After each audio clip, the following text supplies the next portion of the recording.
2 альбома, что ли, выпускаю теперь. Опять, блядь, по 16 треков в год, блин, больно. Помогите. Яндексу и ВК надо сделать плейлист, назвать его «Свидетели 3 дня дождя» и добавить туда всех вот этих чуваков, всех там 13 карат, Даня Кима, блядь, там, кто там еще, Plain the Angel, там всякие. Если вы не выкупаете инстасамку, вы вообще нихуя не понимаете в музыке. Почему у нас нет культуры отмены по принципу долбоебства? Вот если ты хуйню делаешь... Потому что тогда придется половину всех людей исключить. Тогда! Давайте отменим нахуй половину людей, потому что они хуйней занимаются. Делаем хуйню до тех пор, пока не станем настолько известными, что сможем себе позволить делать, что хотим. Ты долбоеб, блядь, просто, заткнись, пожалуйста. Ты глупый мальчик, который вообще ничего не понимает. «3 дня дождя» он реально сделал великую вещь. Он показал, насколько низко планку можно опустить, насколько можно войти в эту индустрию, будучи нихуя не музыкант. Блядь, Олег, нахуй ты че, дурак, блядь. Добрый день, друзья, подруги. Сегодня вы на канале Ави, и у нас очередной гость моего подкаста. Я не ожидал, что вообще это получится. Честно говоря, для меня это большая радость, что так получилось. Но у нас сегодня человек, который сделал одну из самых любимых групп моей младшей сестры. Я думаю, это вообще потрясающе, знаешь, как бы любимая группа младшей сестры, это прям что-то есть в этом такое прикольное. Это совсем, вот с Мегамозг, например, там какой-то металл, это так не работает. В твоем случае какая-то, когда есть попсовость, это очень круто. В общем, Олег Бестолковый, рад тебя видеть, Олег. Благодарю. Взаимно, спасибо, что позвал.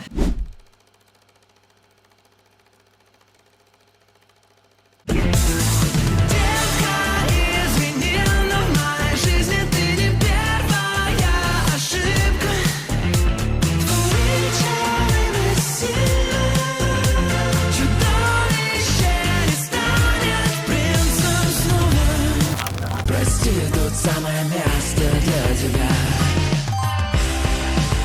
Я никогда больше не вспомню о тебе. Сотру бесследно все твои слова. Добро пожаловать в мой личный Неверленд. Будет как в сказке у нас. Ночные сонаты теряются на поле скандалов. Любовь бывает зла. Спасибо, что позвал. Да. Любимая группа моей сестры, во-первых, отличная отсылка, во-вторых, это, знаешь, звучит, как будто ты доебаться захотел. А мы материмся здесь? Да? Да, звучит, как будто ты такой, блядь, я заебался слушать, она моей младшей сестры постоянно играет, я нормальную музыку хочу послушать, блядь. Я позову его и скажу все, что о нем думаю ему в лицо. Нет, это немножко не так. Ну, посмотрим. Потому что для меня вообще абсолютно поразительно то, как можно делать именно такой попсовый рок, ну, в хорошем смысле, то есть поп-музыка — это, ну, вообще-то от слова «популярная». Мгм. И И популярная в данном случае имеется в виду, что она доступна широкому зрителю, потому что слушать наши вот там мои эти околометальные штуки или, наоборот, какие-то там рэперские очень трудно обычному уху. И вот моя страна, знаешь, она очень хороший, как сказать, она сита. Она прям вот, по ней понятно, что канает и что не очень канает. Вот у вас вообще в этом смысле все замечательно. И я очень рад этому. передавай сестре, что она прекрасная сита. Ладно, не так. Просто, ну... Она мама сита. Мое почтение. Мама сита, хорошо. Да. Вообще начну с предыстории, как я на тебя, ну, как на вашу группу попал. На самом деле, довольно редкий случай, когда я смотрел музыку ВКонтакте. То есть обычно я так не делаю. У меня есть оплаченный Spotify. Причем вот 3 месяца назад, когда я говорил, он был турецким, а сейчас я посмотрел, он стал индийским.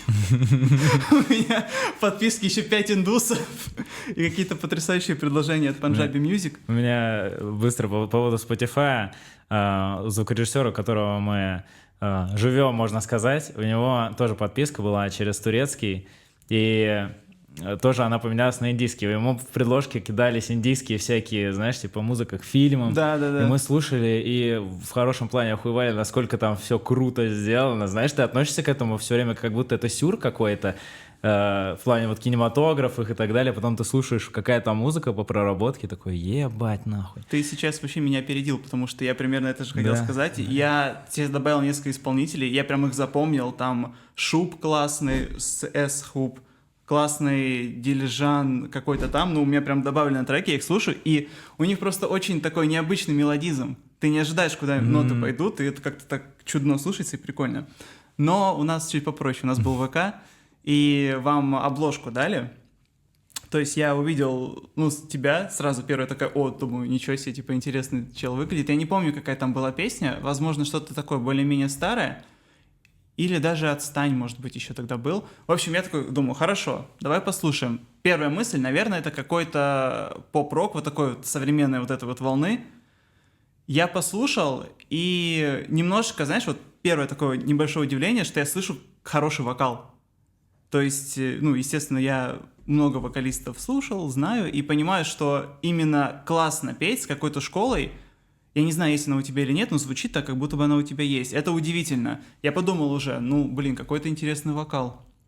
Думаю, круто, хорошо. А потом я начинаю, просто иду, знаешь, по порядку. Я отсчитываю вот так вот вниз. Первый сингл, первый альбом. В данном случае я видел, что есть альбом. Думаю, давай сразу с альбома начну. Первый трек «Будильник». Там вообще роскошный вокал. Как-то это звучит слишком профессионально, слишком круто. И отсюда у меня сразу же, естественно, родился вопрос в голове. Неужели это реально твоя первая группа? Неужели это реально первые песни и сразу такого качества? Я знаю, что там была некоторая предыстория, но ты ее расскажи, как вот сразу так и так мощно. Да, смотри, во-первых, давай начну с того, что у меня в целом подкастов пока не было, ты первый, ты лишаешь меня подкастной девственности. Хотя хочу отметить, что я записывал один подкаст, который еще не вышел. Не знаю, кто из вас возьмет первенство, но я так скажу, что я пока что ничего не вышло еще девственник, так что ты в самом соку все получаешь. По поводу просто истории с предыдущими группами, с одной стороны, я кучу раз это, естественно, рассказывал, с другой стороны, опять же, так как не было особо таких подкастов, скорее всего, многие этого не знают, это было ты где-то затеряно. Ты это рассказываешь своим поклонникам, не мне. В том числе и тебе. Давай попробую как-то освежить это, чтобы прям в дебри не уходить.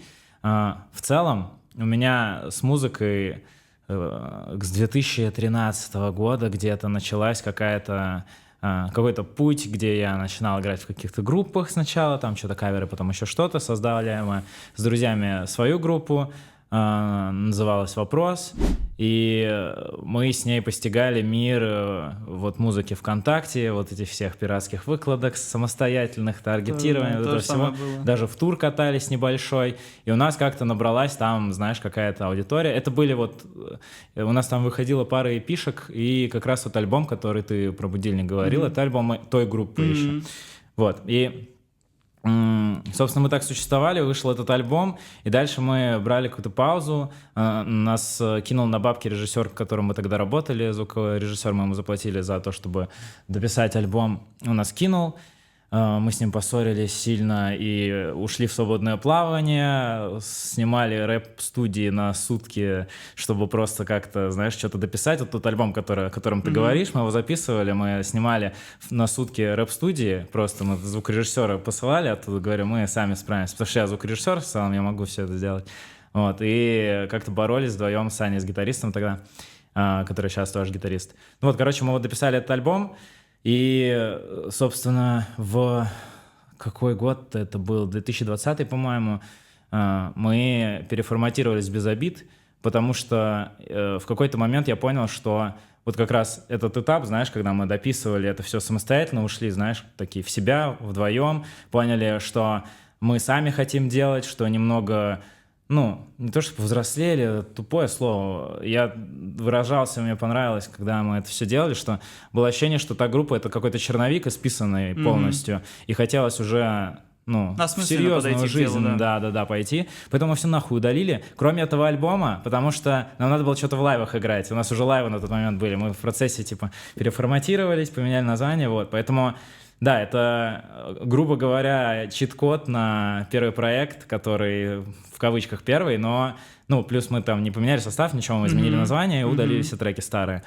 И как раз клип вышел... на «Феерию» я нашел. Блядь. Отличный клип. Слушай, отношение, знаешь, к своим каким-то старым клипам, у нас тоже валяются клипы до сих пор на Ютубе, какие-то старенькие, там, года 2016-го. Это, конечно... Я скажу так, мне, конечно, немножко стыдно на них смотреть, но я люблю эти песни. Я помню, как они писались, я помню, как это было. Вот к своему творчеству надо относиться так. Если ты его выпустил, значит, оно того стоило. По крайней мере, на тот момент уж точно. Поэтому, песня была очень клевая. Ну, Ты говоришь человеком, которому стыдно за то, что он год назад выпускал во многом.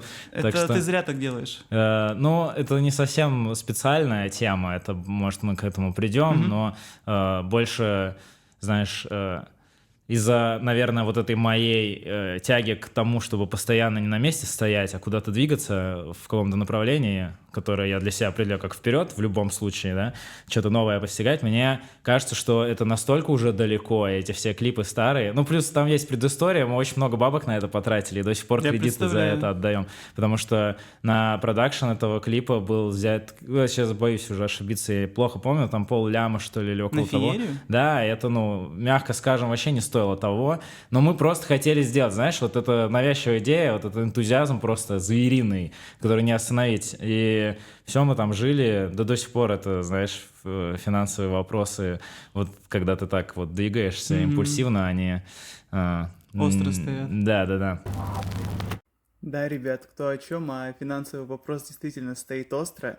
Я в том числе делаю эти подкасты за свой счет, и, как вы можете видеть, по количеству камер, по количеству света и всего, что там происходит, это стоит приличных денег. И поскольку нет рекламы, поскольку канал маленький, я решил подключить Donation Alert. Если кому-то что-то захочется мне кинуть, как-то подсобить, я буду очень рад. Надеюсь, что в скором времени я смогу выйти на рекламодателей, все будет хорошо. Но пока так, ребят.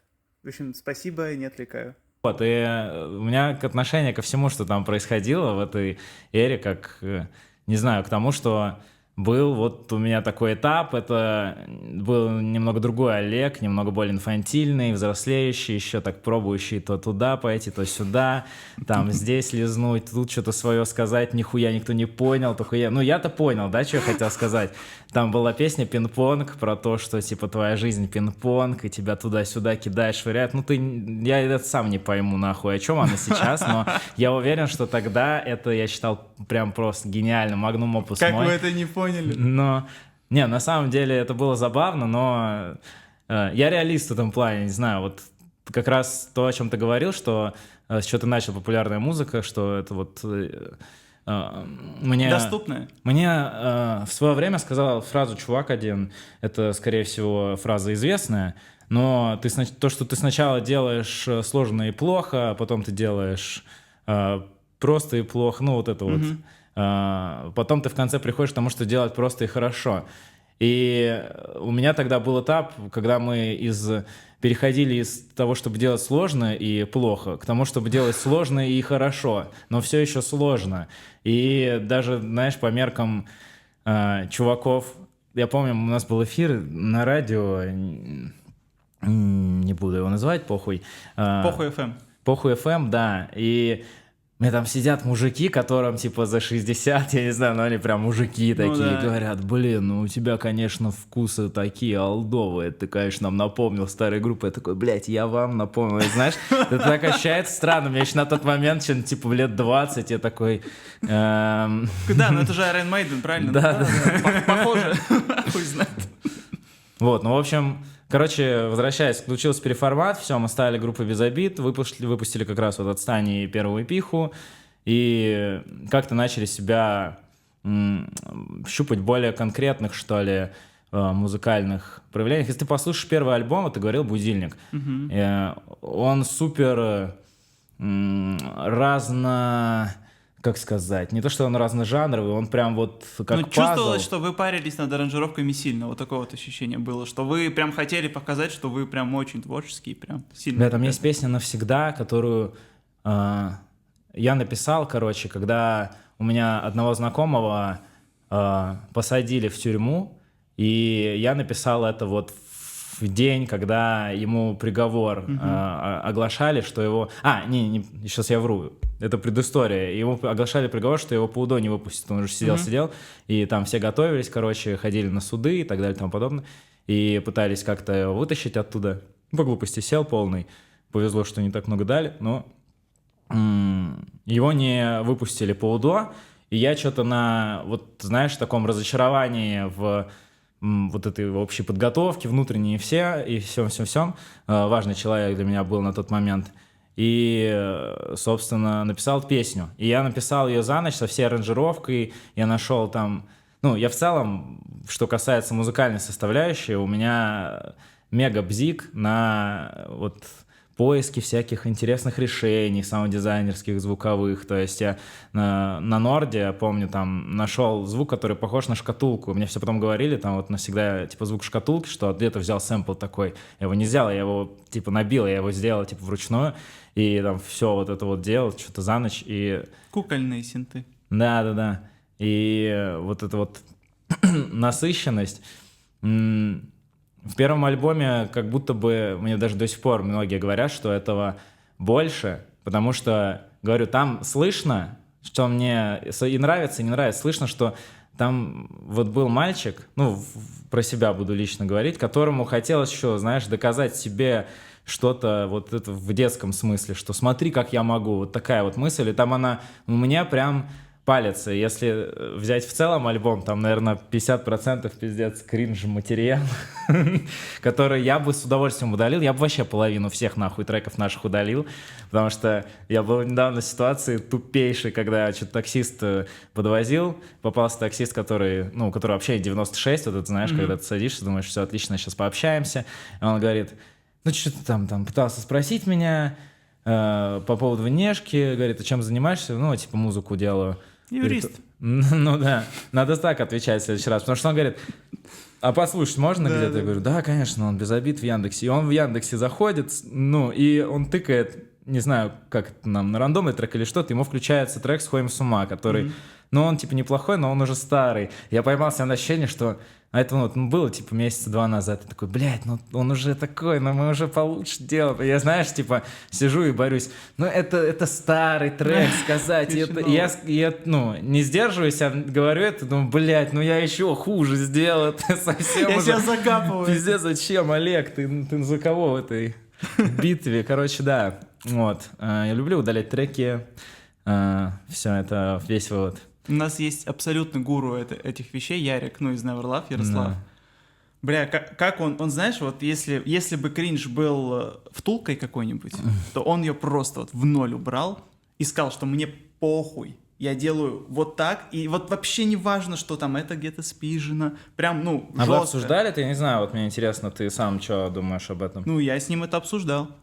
Ну, Он говорит, да похуй. Не, я тоже с ним... Да, типа, не, он говорит, общался. я понимаю, ну, там была песня, знаешь, на первом альбоме Squirtaland, кажется, Squirtaland, это чистая... Та-тан-тан, I see you over me in my head, Джейсон Дерула, прям, ну, просто вот один в один. Я ему говорил, ну, я был тогда на их репетиции, я как раз по звуку им там что-то рулил, я к нему подхожу, говорю, блин, Ярик, типа, это норм? Он такой, да, что-то хуйня какая-то песня, да похуй. И продолжает. Все, вот на этом вот 2 слова, и он такой, да похуй, хуйня песня. Нормально. Не, в этом плане, вот, что касается именно Ярика, человек-машина. Да. При том, что... Ну, мы Купил себе машину, кстати. мы с ним знакомы, очень понимающий чувак, что делает, интересно в общении, вообще прикольный чел, но, конечно, то, что он делает, мне лично по вкусу, моему, именно с точки зрения музыки, ну, это, типа, смехотворная хуйня, без обид, братан. Но мне нравился, вот у них клип выходил, «Добро пожаловать на бал», по-моему. Если Саша видел? Сахарная, да. Пиздец, вот это было круто, и трек мне тоже понравился. Но я так понял, что это нахуй не зашло, и он такой, бля, возвращаемся в саркастичную хуйню. Примерно ты все правильно понял. Ну, это читается все, это все понятно, но и это, не знаю, к сожалению, к счастью, работает. Не уверен, что подход, знаешь, с точки зрения делаем хуйню до тех пор, пока не станем настолько известными, что сможем себе позволить делать, что хотим. Мне кажется, это проигрышный подход, потому что ты... не учитывая, что сейчас время, оно сжирает тебя так быстро, что, блядь, тебе надо вот сейчас делать то, что ты сейчас хотел бы представлять, каким ты хотел бы представляться человеком, музыкантом, иначе, ну, на тот момент, когда ты уже сможешь такой почувствовать, что да, все, я теперь могу делать, что захочу, пока ты будешь делать, и нахуй все выкинут уже. Появится 10 таких новых яриков. Ну, очень быстро реально пиздануться. Это с учетом того, что мне что-то недавно тоже, по-моему, видеограф нас считал, сколько мы треков выпустили за год, а я все время думаю, что мы все нахуй не успеваем, у нас никогда нет. Ну, есть группы, знаешь, которые пишут, и они что-то в стол откладывают, так думаю, потом выпущу, у них какой-то есть вот... Ну да, запас песен. Запас. Никогда в жизни не было никакого нахуй запаса песен. Я каждый раз свожу за день, блядь, вот финально мы мастерим сводим за день до отгрузки. Каждый, сука, раз. Вот это вот сейчас альбом мы пишем, это единственный раз, когда более-менее у нас готовы треки, но это не до конца нахуй, все равно будем в конце, наверное, доделать все. И это каждый раз происходит, и мне вот видеограф говорит, а вы за год выпустили 16 треков. Я такой, ебать, это больше треков в месяц. Это довольно очень дофига. много треков, Да. как будто бы, да. Я что-то такое думаю, блядь, я не похож на машину внутреннюю, а похож на белку, которая такая, что там происходит, блядь, пойду посмотрю. Вот я на эту хуйню похож. А оказывается, что мы тоже, на самом деле, на болидной гонке в этой. Ты знаешь, это Не скорее обожаю местах. момент профессионализма, мне кажется. Потому что очень тяжело, вот когда ты, или ну не ты считаешь, не конкретно ты, в целом человек считает себя дохуя творческим, таким типа я, блядь, бабочка, летаю на лугах волшебных. А если уже речь идет об индустрии, то в нее надо, естественно, подходить профессионально. И очень тяжело. Мне кажется, что дисциплина побеждает творчество. Ну, это вот глобальная такая мысль. Она может быть не очень приятная. Я с ней, ну, как бы борюсь, наверное, последние лет 7, когда я раньше думал, что... Ну, раньше был вообще совершенно бескомпромиссным, но бескомпромиссность, она в итоге никуда не привела. Что ты имеешь в виду, дисциплина побеждает творчество? Это... Я имею в виду, что когда мы говорим об индустрии, о том, что музыка должна работать как... Ну, помимо того, что она должна быть классной, она должна быть, вот как ты говоришь, стабильной. То есть 16 треков в год — это нормально в нынешних условиях. То есть мы, когда были, у нас была группа, мы выпускали, знаешь, там EP-шку в год, там 2 раза съездили по концерту Москвы-Питер, и что-то там кого-то разогрели, и, блядь, непонятно, что делать дальше.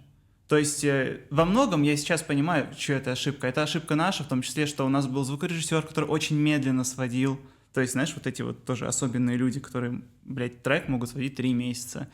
И ты пишешь там, ну чё, он такой, ну ща, там это что-то. И вот это вот ща, это что-то, ну, бесконечность уходит. Я из-за этого сам тоже выучился звукорежиссуре, потому что я уже не мог это ждать, я уже сам на эту тему как-то залез. И в этом смысле я имею в виду, что дисциплина, потому что у меня и сейчас есть материал, типа на альбомы на 3. Ну, честно, вот я могу хоть завтра это все отгрузить, но просто я понимаю, что это, во-первых, бессмысленно, во-вторых, если нету последовательности действий, то я это выложу, это уйдет в никуда. В этом смысле дисциплина. Дисциплина в том, чтобы приучить себя к тому, что тебе это надо делать, что это правильно, и что нет ничего такого. То есть, условно, если Ярик, наверное, с этим борщит, давай будем честными, у него это прям пиздец как выстроено. Заебется икать Ярик, блядь. Да, ну, ничего страшного, брат. Заебешь. Тебе можно в дадже заебываться, не страшно, уж ничего страшного. Вот, поэтому я в этом смысле, что дисциплина побеждает. И у вас, ну, ты можешь считать как угодно, но 16 треков в год — это охуенная дисциплина. Блядь, ты говоришь самым недисциплинированным человеком, наверное, которого ты мог найти в этой индустрии. Ну, нет, скорее всего. Но проблема в том, что, наверное, это вытекает из... Ну, вот опишу тебе последние свои... Ну, неделю, как вспомню, ладно. Не опишу неделю. Сегодня, видел ты или нет, не знаю, я 2 или 3 часа спал. Я со студии приехал в 12 домой, только утра. Мы там... тоже что-то по альбому делали, в итоге придумали еще один, блядь, трек. Зачем-то нахуй? Можно остановиться, пожалуйста, и делать то, что уже придумано. До этого я оставался на студии тоже 2 дня подряд. У меня вот сейчас за неделю перерывов было 2, наверное, где я дома ночевал. Остальные дни я на студии ночую. Ну и не только ночью. Там Почему ты пишешься на студии? Это довольно, это вообще на самом деле подход довольно такой, как бы...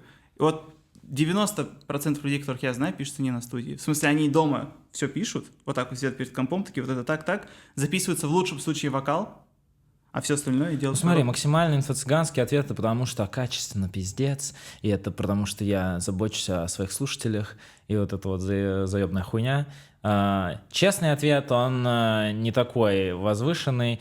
Когда вот, возвращаясь тогда в ретроспективе небольшой раз, мы переформатились, поссорились тогда с звукрежем, с тем, подправили свободный полет небольшой, и вот познакомились с Женей Панковым.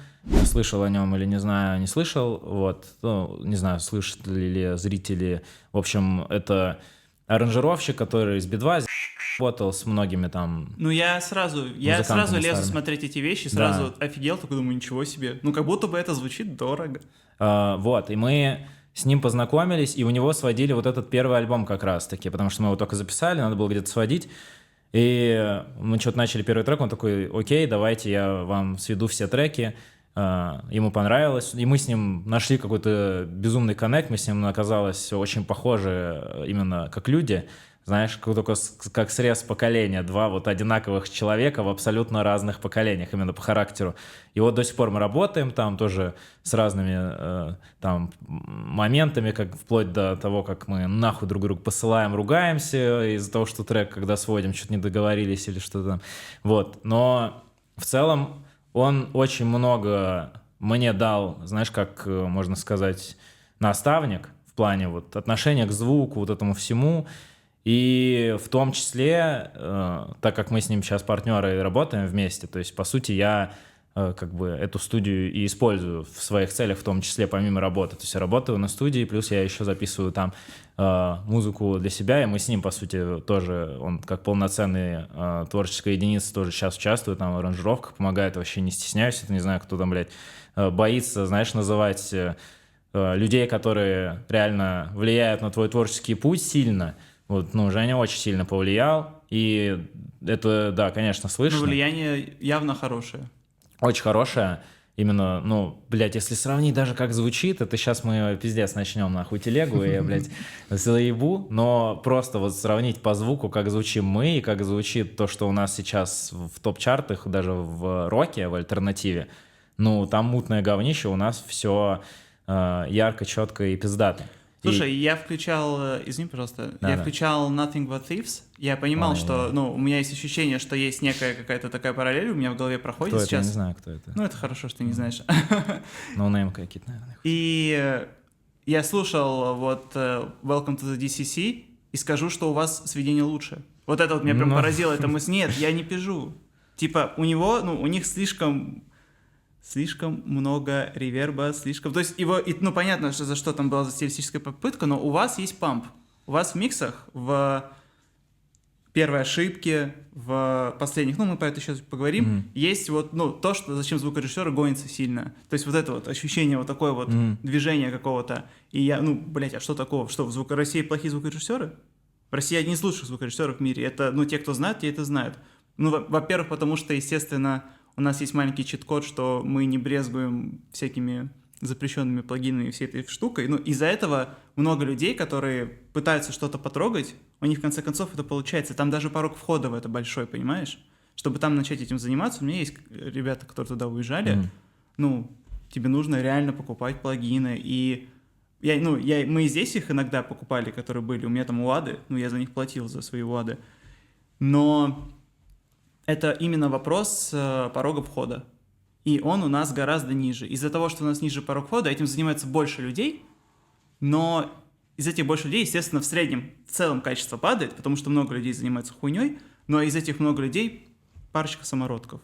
И эти самородки, они все... На самом деле, вот эта вот проблема или не проблема с тем, что много людей занимаются из-за доступности, это же не только у нас, до нас доходит, скажем так, из фирмачей, те, кто такие же ошибки выживших, и там больше просто, гораздо, в разы больше, и там индустрия сильно больше тебе позволяет делать как творческие единицы. Допустим, даже на нашем уровне мы спокойно можем при нашем вот сейчас уровне на рус-сцене, если бы это было в индустрии, которая зарубежная, уже с зарубежным, ну, как она там развивается, какие у нее там платформы Но вы бы существуют. уже прекрасно себя Мы чувствовали. просто там, знаешь, могли бы себе позволить банально там не работать на работах, Да. то есть вот это все, и нормально существовать, развиваться, все в проект вкладывать. В целом мы сейчас это и делаем, но с работами, с кредитками, блядь, и с охуеванием постоянным, к сожалению. Тоже это к тому, что ты говоришь, 16 треков в год, нормально, это, конечно, нормально. Опять же, это оттуда пошло. Там есть платформы, когда ты можешь это делать, и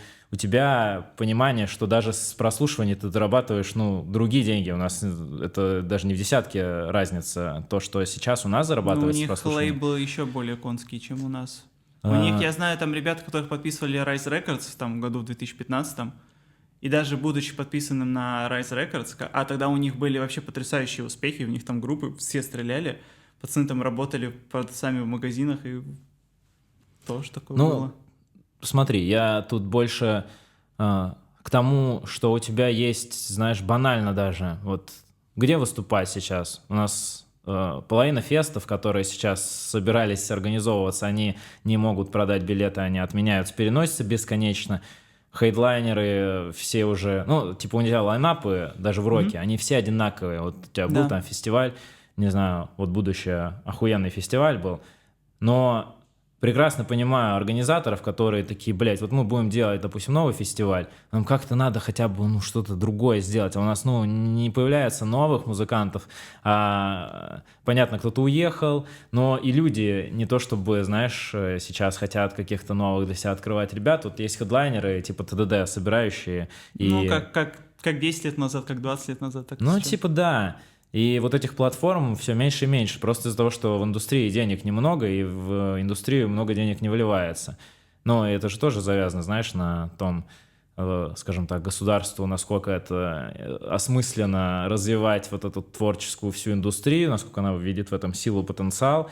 И если там это, ну, зарождалось прям мощной с кинематографом и с музыкой, и со всеми делами, это, ну, другие вообще деньги, у нас этого всего нет, и возвращаясь к качеству, понятное дело, что у нас даже, ну, если ты берешь ребят, которые дома сводят, там, не знаю, тоже все по-разному звучат, есть крутые, есть те, которые сводят на студиях больших и, ну, шарлатанством, блядь, занимаются полнейшим, которые еще и курсы продают, блядь, и научат тебя, как нахуй допускать миллиард ошибок в одном миксе, чтобы потом чувакам в моно скидывать сведения, понял? А потом говорить, знаешь, типа, договорились о цене, там была история, и вот тоже вчера рассказывал нам, чувак договорился за 15 свести. Ты знаешь кто, но я потом тебе скажу, не буду называть. И он скидывает микс, все делает, скидывает. Чувак слушает микс, а он в моно.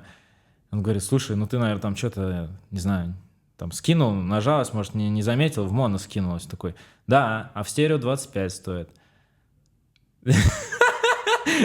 Нихуя Охуенно, да? себе! Чувак курсы продает и обучает сведению. Вот такие вот у нас ребята занимаются индустрией, развитием. Стерео 20. Бля, ты знаешь, у меня есть про это история. Я сам работаю на Матч ТВ, и я там был сначала как звукоинженер, потом немножко как звукорежиссер, сейчас вообще чуть-чуть в другой сфере, но у нас в России должен был в 2022 году быть финал Лиги Чемпионов. В Москве должен был быть матч футбольный.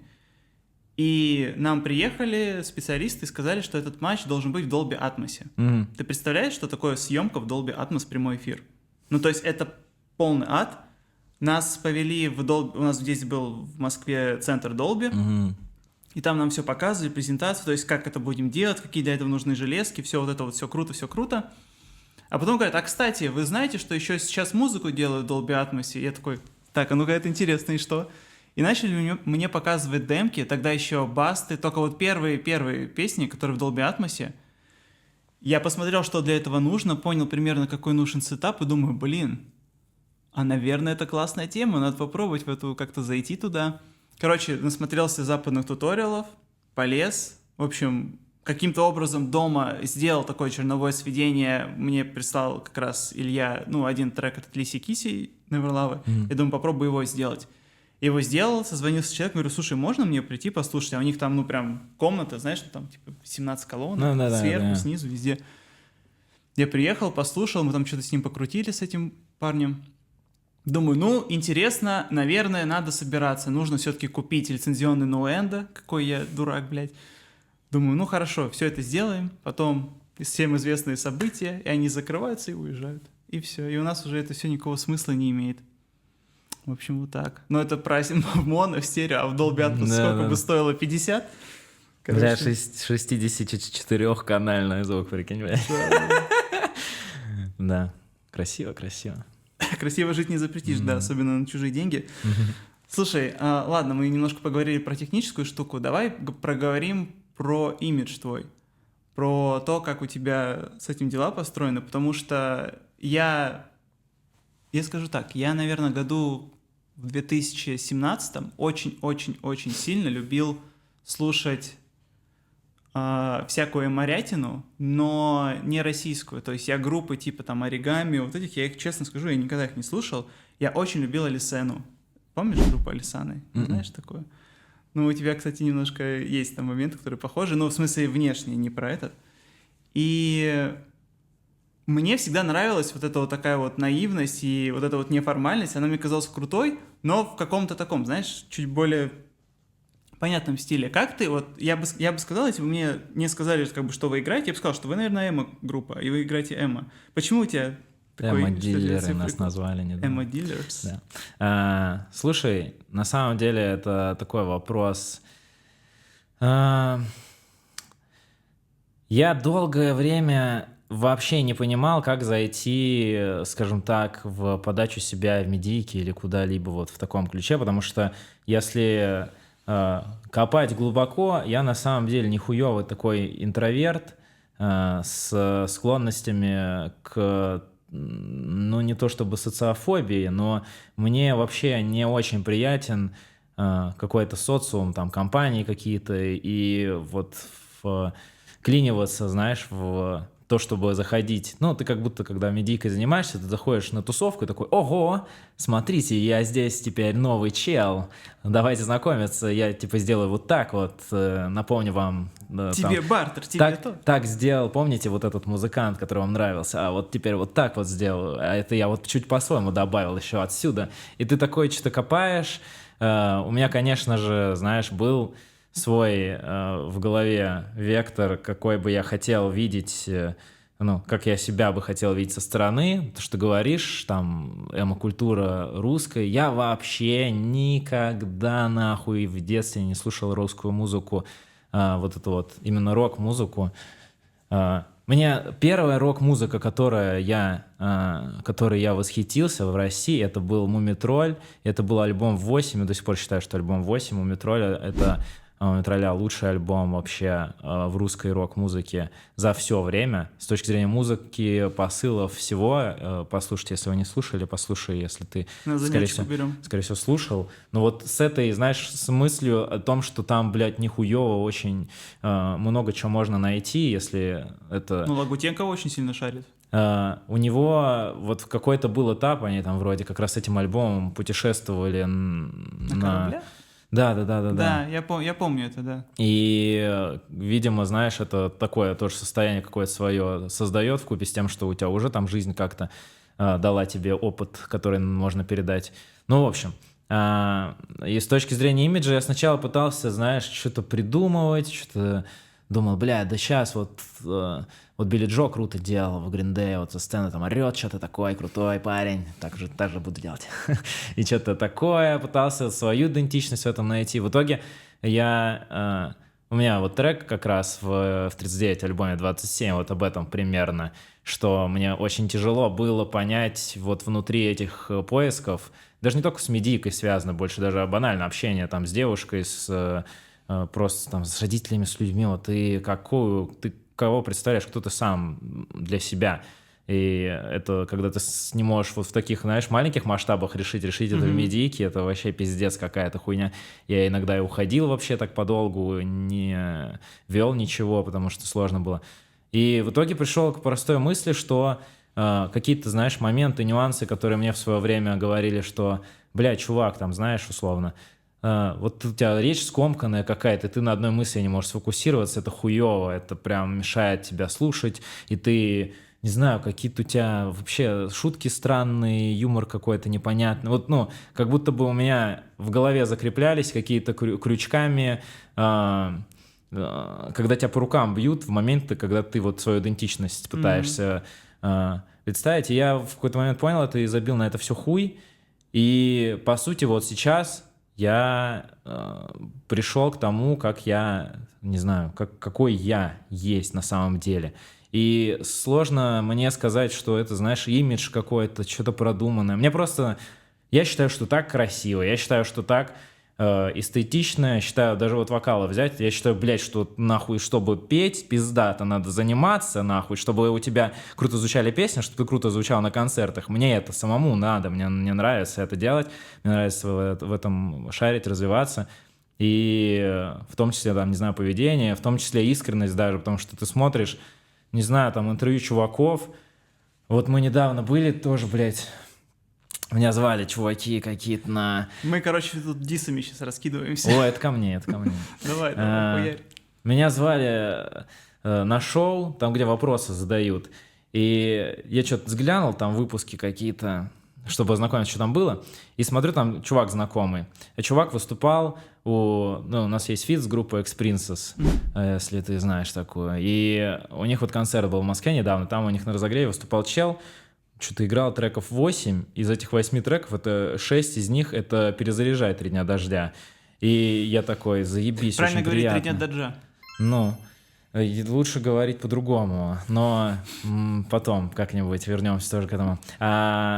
Вот и, собственно, я смотрю, и чувак такой, что-то ему там вопрос попался какой-то, как ты борешься с выгоранием? И он говорит, что типа, блядь, да если, знаете, если у вас есть выгорание, то это, наверное, не ваше. Вот у меня нет выгорания вообще. Я просто чувствую, у меня есть все время что сказать. И, наверное, вам надо поискать другую, знаешь, профессию. Музыка — это не ваше, если у вас выгорание. Я смотрю это и думаю, ты долбоеб, блядь, просто, заткнись, пожалуйста. Ты глупый мальчик, который вообще ничего не понимает. Я человек, я не знаю, сколько я выгорания, 4-5 переживал за все время. И у тебя не бывает... Знаешь, невозможно уйти от этого и этого избежать, потому что если ты достаешь из себя что-то, внутри заканчивается, это не бесконечный 100%. резерв. И это и есть выгорание. Ты достал вот все, что... Если ты особенно вот там со 39, у меня очень жестко после этого выгорания было, я прям не просто себя достал, я еще там киркой продолбил нихуево, чтобы себя всковырнуть там, знаешь, внутренних проблем еще добавить. Но после этого не может не быть выгорания. Но если ты делаешь посредственную хуйню для... То, конечно, у тебя не будет никакого выгорания. Ты, конечно, ничего и вообще никакой... Потому что это развлекуха для тебя. Никакой это как личности вообще своей не выдаешь. И это тоже к вопросу, знаешь, имиджа какого-то. Вот это все в совокупности. Поэтому у меня нет, знаешь, такого... Да, надо просто вот так делать, вот так делать. Блядь, надо делать, как ты вот чувствуешь сам. Мне нравится сейчас так. Это там для кого-то напоминает, может быть, там... Майкла Джексона какого-нибудь, еще что-нибудь там, в какой-нибудь последний трек взять. Мьюз, там, Nothing But Thieves, британский рок в целом, что мне нравится, конечно, и я поэтому это все... Потому что охуенный фальцет. У нас в России мало кто умеет охуенно фальцетом петь. Ну, я просек фишечку. Я, кстати, это тоже забавная хуйня, потому что я в какой-то момент, когда мы начали вот без обид делать, мне почему-то казалось, тоже вот вкупе этой проблемы с медиа, с тем, чтобы себя подать. Самоидентификация. Да, мне казалось, что так, все орут, все поют, знаешь, надрывом каким-то, надо тоже научиться, а это вообще нахуй не мое, я не умею ни скримить, ни вот это все. У меня, даже, вот есть люди, которым легко это прям естественно дается, а я вообще никак не могу это естественно поймать. Но вот фальцет, наоборот, это моя тема. А мне казалось, наоборот, что, блядь, это как-то не совсем подходит, неуместно и так далее. И долго я тоже приходил к мысли, что, да, Олег, ты долбоеб, что ли? Вообще-то это твоя все конфета, правильно ты как раз дурак. делаешь, да. Ну да, и это было забавно, как я там горло срывал на некоторых, что-то на обо всем плохом, там есть трек «Остановилась», и если его слушать, то там куплет так идет красиво, потом просто как чувака режут как-то. Это так неуместно и странно, я слушал это что-то последний раз такой, блядь, Олег, нахуй ты что, дурак, блядь, вот. Слушай, смотри, то, как ты относишься к своим старым песням, это показатель того, что, во-первых, они были довольно искренними, потому что если ты их, вот как ты сейчас это показываешь, ну, кринжуешь с них, то есть ты видишь какой-то момент, который тебе сейчас не нравится, значит, ты был абсолютно искренним. Я просто к тому, что старые песни, их можно... Короче, не надо их стыдиться, блядь. Просто они у тебя были такими, не парься из-за того, какими они были. Слушай, и я- люди, подожди, многие люди их любят. Ну, типа, это нормально. И когда, вот, условно, ты говоришь, что мои старые песни не очень, они такие, блин, а чё, а почему? Смотри, я понимаю, о чем ты говоришь, и я не совсем стыжусь. Это, знаешь, больше к тому вопросу, что вот есть человек, допустим, ему нравится там, ну, вот альбом, где будильник, вот эта вся история. И вот мы выпускаем то, что сейчас делаем. И человек такой слушает, со временем ловит себя на мысли, что, блядь, вот тогда мне больше нравилось, блин. А делайте вот так, как тогда вы делали. Тогда Нет, прикольно это было. другой момент, да. Это И момент, что тут тонкая грань между тем, чтобы ты, грубо говоря, суть не в том, что ты стыдишься, суть в том, что ты пытаешься, понятное дело, там, относиться к этому как твой путь, который ты прошел, но чтобы ты постоянно шел вперед, и с этой точки зрения, когда ты вперед идешь, ну, блядь, смотря назад, и если ты там видишь, что ты, ну, был совсем на другом уровне, это, наоборот, показатель для тебя, что ты Что ты правильно растешь. все делаешь, да. И когда я слушаю старые треки, понимаю, что я там, блядь, долбоебских решений напринимал гору, и в целом мы, ну, сравнительно с тем, что мы сейчас делаем, это гораздо лучше и мной воспринимается, и всеми, и у нас сейчас и процесс там по-другому выстроен в группе гораздо правильнее. Вот, и я только убеждаюсь, что все круто. Но я просто по натуре своей чувак, который не про, знаешь, такой инфантильный фидбэк, типа, да ладно, все молодцы, все старались, блин, все такие, блин, головка-то светлая, ну что ж ты, ну нормально было, ну не Типа, расстраивайся. если хуйня, то хуйня. Да, если хуйня, то это не просто хуйня, это говно полное, и иди позанимайся нормально, и сделаешь, может быть, когда-нибудь через годика-два, да и не сделаешь, скорее всего, поэтому да забей. Просто, блядь, ужас. Вот это я, это чисто я. А когда это себя касается, это еще Татуировка на веселее. теле, она, видишь, она какая у тебя оказалась. Бля, самое смешное, что тоже про татуировку, это же типа к треку приуроченная тема. Оставь меня в покое, не души меня. Плывет два знакомых, не души меня. И... Самый жесткий роллаут в истории России. Ну, бля, прикол в том, что мне сначала придумал татуху, я летом придумал сделать татуировку на шее «Не души меня». Я такой, блядь, это же, ну, «Не типа души это меня», кек, понял, да, да, да, прикол? И я такой, ну, просто так ее делать, это тупо. Надо как-то, может, какой-то трек придумать, знаешь. Я придумал трек ради того, чтобы ее сделать. И в итоге, что самое смешное, это наш самый душный трек, на наш взгляд, коллективный. «Не души меня», это Он самый долговатый, душный наш. я согласен. Самый душный наш трек, блядь. Каждый раз на репах его, когда мы уже не играем, но мы его играли, так, чё, блин, не души меня? Бля. Все такие, ну не знаю. Вот это ирония, блядь. Зато, видишь, зато она естественная. Она Да, получилась чистым путем, без пробирок. Смотри, давай тогда поговорим про музло на подходе. Потому что сейчас, как я видел по вашим соцсетям, и как ты это транслируешь, что начинается новая эра, красные обложки, вся вот эта вот тема. Ну, на мой взгляд, она сейчас самая классная, если честно. Все 3 трека, которые вышли, они какие-то вообще офигенные. Neverland, я его, может быть, раз 15 слушал просто подряд, когда ехал куда-то, вот я сейчас из Калининграда прилетел, я его слушал, думал, как бас прикольно звучит, ну, то есть он какой-то такой странный, он вроде бы какие-то фишечки маленькие, вот эта быстрая фраза в начале, просто, к сожалению, текста, ну, еще он не подгрузился, может быть, на все платформы, я на Spotify его не увидел, это, может быть, тоже из аниме или как, откуда этот кусочек у тебя вставлен. Ну, в общем, неважно, я это слушал, думал, блин, типа круто, и видно, опять же, что музло сильно развивается. То есть оно уже, может быть, оно будет, опять же, каким-то, в какую сторону ты захочешь пойти, но оно сейчас звучит, оно и так звучало дорого, а сейчас звучит еще дороже. То есть оно круто развивается, и есть у тебя какие-нибудь, может быть, вкинешь анонсы, когда это примерно людям ждать? Что нам делать с нашей бедой? Ну, во-первых, давай кусочек в начале Неверленда. Это фраза из фильма «Мементо». Ты смотрел «Мементо» Нолана? Ну, короче, кто смотрел, тот выкупит. О чем речь? Прикольно. В чем суть, в общем. Посмотри, охуенный фильм, если не смотрел. Вот, по поводу, да, последних треков и новой эры в целом. Ну, вот, ждать альбома, естественно, осенью. Что именно ждать? Тут начинается поле с минами и спойлеров, поэтому я так аккуратно обойду. Могу, знаешь, как сказать, что вот после того, как выходил трек у нас Happy End зимой, вот это было последнее, даже, знаешь, не выгорание, больше этот трек у меня получился, как будто бы я черту под всем вообще жизненным путем своим, не знаю, правильно так сказать. Всю свою жизнь вот обозначил чертой, которая вот на которую я положил трек Happy End, и знаешь, это для меня не знаю, как это описать. Трек, после которого в целом можно умереть. Ну, и ты закрыл гештальт. Это не то, что гештальт, ты такой, блядь, я не то, что все сказал, я сказал самое главное, что я сам хотел себе сказать, типа это я так не скажу словами вообще, вот это тоже такая магия, почему я, допустим, музыкой занимаюсь, и меня прям это прет максимально, я не могу выразить мысли словами так вот, как это получается в песнях. Вот, и после того, как Happy End мы выпустили, я не знал вообще, что делать, у меня не было никакой мысли. Вот «Любовь бывает зла» вытащила немножко, потому что я какой-то словил, ну, такой саркастический прикол, и, ну, там весь текст в целом построен, знаешь, на таком сарказме над клише про любовь, и...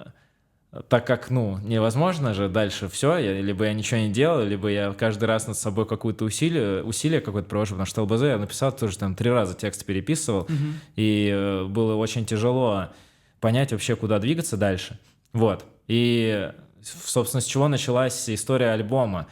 Я что-то сел, думал, вот что я хочу сам делать, может быть, это как-то себя отпустить, разгрузить немножко в смысле, что все, ты загнался, не о чем говорить, знаешь, ну как-то хочется от этого отойти, в какую-то другую плоскость пойти. Я начал придумывать каких-то разных концептов, вообще не связанных с текстами песен, с чем-то вот там, ну, не знаю, условно, как будто ты сюжет книги какой-то продумываешь, но не конкретно там начинаешь там 1 глава, 2, а просто какие-то концепты, ты их придумываешь, прописываешь. Все заметочки наваливаешь. Да. Какой-то, возможно, сеттинг, каких-то, возможно, персонажей, и продумываешь им какие-то истории. Я такой думаю, воу, это... Ну, меня прям проперло это делать. Я начал писать книгу буквально. Ну, вот так, не сначала, а с внутренностей. И... В какой-то момент это меня натолкнуло на текст песни. Я написал текст песни, который как бы был вдохновлен вот этой вот всей эстетикой мною продуманной. И я смотрел на него, думал, так, ну это совсем, знаешь, какая-то как будто бы непонятно, не личная история, о чем-то внешнем. То есть это как будто бы саундтрек к фильму, которого нет. То есть это, ну, странно очень. Либо надо как-то фильм снять, выпустить это и потом, или что это. И в итоге... Надо ввести в контекст человека. И в итоге я поменял одно слово, там повторяющееся несколько раз.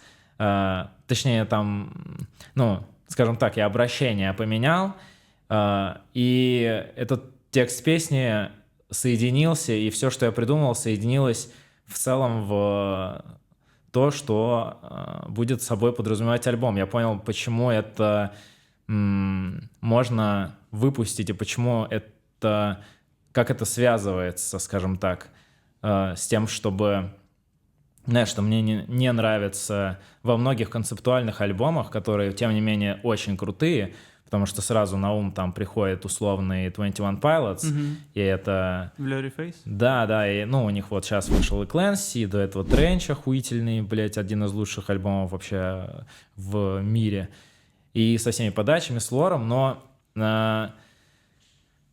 есть нюанс, что когда ты слушаешь и смотришь на это внешне, тебе кажется, что это вот, да, прикольная история, но это про что-то там, вот как будто сути у этого какой-то нету, которая связывала бы личность музыканта, который тебе это транслирует, конкретно связывала. Не то, что там, окей, да, понятно, у тебя там есть какой-то сеттинг, ты его как бы так изобрел, и через этот сеттинг показываешь свои личные мысли, их там деконструкцию какую-то, там каких-то таких вот вещей, да, это интересно, но это все равно как будто вот немножко об этом. Там, не знаю, у нас вот самый популярный пример концептуального альбома — это, блядь, «Горгород», запрещенного на территории музыки россиянина, или как это называется. Без национальности человека. Да, вот. Который в целом тоже страдает во многом этой темой, что, ну, ты вот придумал что-то, а суть-то в чем? Ты о чем? Хотя «Горгород» приколен тем, что многие не выкупили, что это на самом деле не полит в большей степени, знаешь, такая... Ну, я, по крайней мере, в этом слышал не политразрез, какое-то вот какое-то желание высказаться на актуальную тему, а это больше о месте музыканта и творца в этой во всей перипетии, когда ты сторону выбрать не можешь, а у тебя там свои плюсы, свои минусы и свои тараканы в голове, и это вот именно про это прикольно в этом плане, такая деконструкция с этой стороны. И это как раз хотя бы связывает, знаешь, с личностью, но вот во многих концептуальных альбомах этого мало. И мне это обламывало, когда я думал подступиться с этим вот в этом случае, в нашем. И эту проблему я решил, поменяв одно слово в первой песне. Это теперь моя любимая песня из альбома. Она, я думаю, выйдет до альбома синглом. Но в целом пока я не написал еще 2 трека. Слушай, не написал или именно не записал? не написал Мгм. по тексту, да. То есть я понимаю, о чем, и я понимаю уже, знаешь, порядок там в альбоме, у меня уже все есть, как цельная металлическая оболочка, цельная история повествования с точки зрения альбома, но иногда идеи идут впереди реализации, знаешь, в этом плане ты уже так все придумал, ты уже, у тебя уже в голове, я уже его слушаю, этот альбом, и я уже охуительный, я такой, ну, вам пизда, блядь, в этом вашем 2024, но надо сначала это все доделать, вот, и когда я пытался вчера, говорю, ночью мы с Саней поехали доделывать, блядь, новый трек в итоге сделали, и что-то, блин, 2 альбома, что ли, выпускать теперь, опять, блядь, по 16 треков в год, блин, больно. Помогите. Ну, в общем, осенью альбом, и с точки зрения звука, то, что ты подметил, я говорю, если раньше, тоже у нас сейчас чуть-чуть по-другому, мы делаем именно продакшн музыки, если раньше мы делали таким образом, что вот в 39 я на себя основную роль взял просто потому, что это, знаешь, моя какая-то личная была история, и там еще был момент с тем, что у нас басист уходил. Я не знаю, ты там копался в этом, нет. Но те, кто там следит за нами, знают, там не очень красивая история была. И я немножко отошел, знаешь, ну, как будто бы отодвинул чуваков из группы чуть-чуть. И в плохом смысле взял на себя вот эту вот основную роль «давайте я все сейчас сам сделаю», что довольно хуево. И вот после того, как F39 вышел, мы вот эпиху делали, и на эпихе мы как будто бы учились вместе работать как группа. И сейчас мы как будто бы уже научились. То есть это сейчас то, что происходит в музыкальном плане, мы прям коллективным творчеством занимаемся, и это прям круто. И с Женей в том числе, то есть и с саунд-дизайнерской точки зрения, поэтому, конечно, звучит солидно. Я просто в какой-то момент понял, что, знаешь, многие... как будто бы, ну, мне кажется, не выкупают этой фишки, что, блядь, надо использовать все, нахуй, возможности, которые у тебя есть. А их иногда, ну, они иногда лежат прямо у тебя вот перед носом, а ты... Ты их не видишь, да? Ты не то, что их не видишь, ты, может быть, в какой-то своей вот привычной, ну, в привычном, как сказать, расписании своем жизни, ты просто не замечаешь, что вот тут, блядь, поменять чуть-чуть по-другому, перестрой, начни делать не так, как ты привык делать, а там договорись с этим чуваком, вместе с ним делай. То же самое же, вы же вместе это все делаете, только ты ну, ты на себя берешь, в том числе то, что он может от себя дать. И вот в музыке много такой темы, потому что даже ребята, которые там говорят то, что мы группа там и так далее, в основном все равно все завязано на одном человеке. И это и правильно, но надо давать людям раскрываться. Вот, короче, это сейчас у нас прям получился, знаешь, верхушка айсберга без обид, получается, у нас сейчас происходит во всех смыслах, и в тематическом, и в творческом. Это безумно мне прям удовольствие доставляет. Слушай, вот для безумно. меня это звучит вообще как утопия, потому что сколько мы не писали материала, как мы это все не двигали, получается примерно так, что условно там я записываю там в Guitar Pro почти всю песню пишу, потом вокалисты мне придумают текст, все остальные там уже на записи кто-то что-то свое, там басист сыграет, ну, явно лучше, чем я, потому что я не басист, там понятно, что я понимаю, как пишется партия, но все равно. И в целом все на этом. То есть вот именно прям коллективного творчества на самом деле никогда не получалось. И сейчас вот, ну, по тому, как я вот разговаривал с ребятами, у них тоже такого нет. У них это примерно так работает, как работало у нас. Вот ты сейчас описываешь новый подход какой-то. Я все время смотрел, знаешь, на вот эти идеализированные примеры, типа РХЧП, которые там, ой, я тоже хочу, блин, в дом поехать записываться. И такой, да, у меня знакомый был, который снимали дом на 2 недели, записывали там альбом. И там прикольно, кайфанули, жили там, да, все дела, но как будто галка ради галки получилась, потому что, ну, и что дальше, вот, ты дальше это все не сделаешь, ну, как будто бы, знаешь, ты сделал этот альбом, и у тебя все, что осталось после этого, это воспоминания, вот эта история, которая существует. Если бы ты не знал Red Hot Chili Peppers, и этот альбом бы не стал культовым в какой-то степени, всем было похуй, что они там его записывали, блядь, дома, на студии, насрать. Это все как раз элемент больше маркетинга, так как, ну, да, это очень идет вот этому стилю, и им записать дома альбом со всякими фишками, без вот этой звуковой заморочки. Вот, я считаю, что то, что мы сейчас делаем, как раз нам очень идет. Вот я к этому клоню, что ты не начинаешь смотреть, блин, а кто там как делает, а там вот, блин, как они там на студиях своих на Западе, там, блин, на Abbey Roads уже, блядь, или где-то там уже, бля, там такие студии есть в горах, я не знаю, видел, там студию огромно построили, помню, как называется, в горах, очень красиво, я там, блин, тоже потусил. Мне Ну, в кажется, общем, музеи, знаешь, если честно, мое ну ощущение. да. Но есть такое, но просто эстетически, знаешь, как эстетически атмосфера, офигенно, да. ты просто приходишь, ты выходишь на улицу, это пиздец, это, ну, это не то, что там вдохновение какое-то, ты, наверное, ты по-другому мыслить начинаешь несколько. Ну и музыку там как бы по-другому, у нас все-таки понурость головного мозга в основном.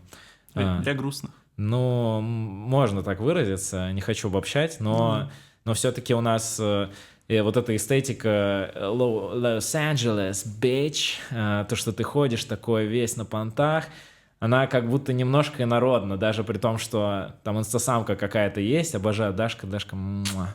Просто не знаю, как кто относится к инстасамке, если За вы не деньги, да, выкупаете, шедевр. если вы не выкупаете инстасамку, вы вообще нихуя не понимаете в музыке. Ну, последние треки хуйня, но вот когда там этот альбомчик, да, после этого, когда Попсовый альбом был офигенный. когда Black Eyed Peas вошел в чат, блядь, вот стало охуенно. Просто Black Eyed Peas в детстве слушал очень сильно. Да, я Вот тоже это. любил. И это прям, я такой, У меня диск ебать, был. да.